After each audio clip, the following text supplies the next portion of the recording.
Good afternoon, YouTube. Joe the Average here. I believe a little background is in order. Um, at the end of the day, I'm just a guy talking to his cell phone, and you should take everything I say with a grain of salt. But I do feel my experience is valid, so in thinking of giving my background, I realized I needed to break this up in two sections, audio and video. So we're going to start with the audio. My background and experience in that arena. Now, ever since I can remember, my earliest memories are of my father's living room, uh, home theater setup. And I use that term loosely because you got to remember this is 1985, 1986 when I can first start to remember things. Born in 81. How he had a Pioneer Dolby Pro Logic uh, AVR. This was 5.1 channels, and he purchased this, had it shipped from California, I think in '81, if I remember correctly. I believe that's what he told me. It was a Pioneer AVR, and that receiver remained relevant 30 years later. He still had that receiver powering his entire setup, and he did have 5.1 channel uh, surround. So growing up, I was the really only person. We were a middle class family, and I was really the only person that I knew that had that kind of setup.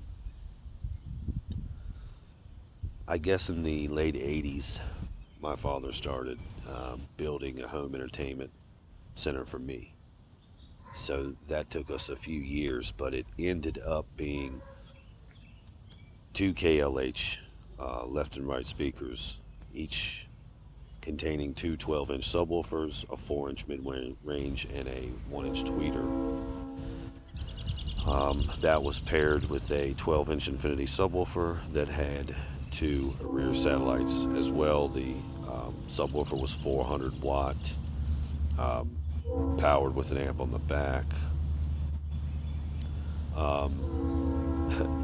Wow, this is just to give you an idea. When we finally settled on a center channel, it was a JVC. It had four speakers in it. It had two mid-range, two tweeters, and it maxed out at 40 watts. So that's what kind of systems we were building back then, and um, it was glorious. I mean, it can handle movies very well because at the time I had a dedicated Blu-ray player. Well, this was before Blu-ray really, but the system, you know, stayed with me for so long that I was able to experience these things. And by the time we got to Blu-rays, I think the first Blu-ray player I probably had was a Blu-ray DivX um, HD Blu-ray player, and DivX was Circuit City's kind of attempt at selling high definition media. That was the thing where you buy the disc for $2 or $4, and you could rent it every time you wanted to watch it, or you could just outright purchase it. And all of this was, run through your cable modem, your phone line. It was something else, but that system had stayed with me so long. By the time we got to dedicated 4K Blu-ray players, it was still, that system when it was built ahead of its time, it was able to handle home audio and music. Um, we used to play music really loud with it, and everybody enjoyed that. But um, and I loved that whole setup with me from place to place, broke it down and set it back up. I mean, probably, half a dozen times. And at a certain point in 2009, I was just looking around at everything and the big speakers everywhere, and I just had enough. So I got rid of all of it. And I went to a sound bar just to save space. And, I think a sound bar has its applications. And for me, they worked for a long time. I mean, I still have a sound bar in my kitchen just for music. Um, so anyway, I didn't rebuild a home theater until 2021. Um, and I hung a 77 CX on the wall. And after a month or two of looking at that, I just got frustrated and fed up and knew that I needed to complement the display. There was no more, sound bars, Dolby Atmos sound bar, which is what I had at the time. Like none of this stuff was gonna come close to a theater, a home theater, proper um, surround sound home theater. So right now I'm running a 7.1 channel home theater.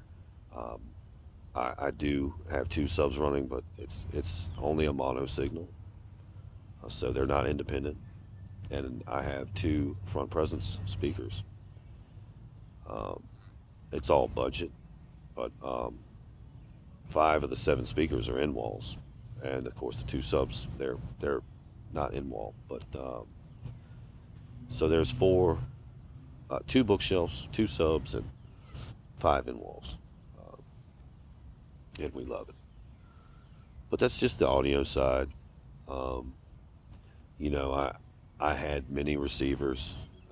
The last receiver I owned was a Sony. I don't recall the model number, but it was a 5.1 channel receiver. But I had many components my whole life. Harman Kardon, Pioneer, lots of components for home theater. So um, I don't want to go too long, and that's the audio side of it. The video side is very interesting as well, and the, there's depth there as well. So I'll um, I'll have to do something and reveal the video side of what I've been privy to, you know, what my experience is, and hopefully that may help someone or anyone if they may stumble across my postings. Um, I think that about covers it for the audio side.